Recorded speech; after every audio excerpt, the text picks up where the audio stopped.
Kapag tumigil ka, saka ka lang nila hahanapin. Minsan, hindi ka na na-appreciate.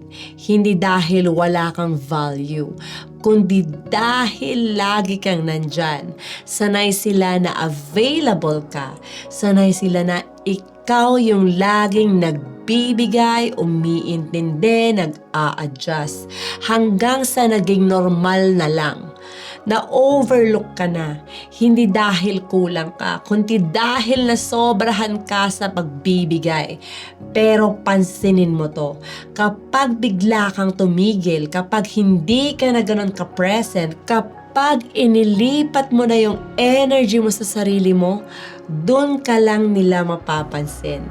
Doon lang papasok yung respeto. Doon lang magiging malinaw yung halaga mo.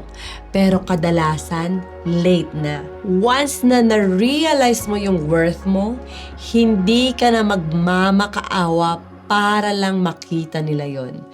Piliin mo na yung sarili mo.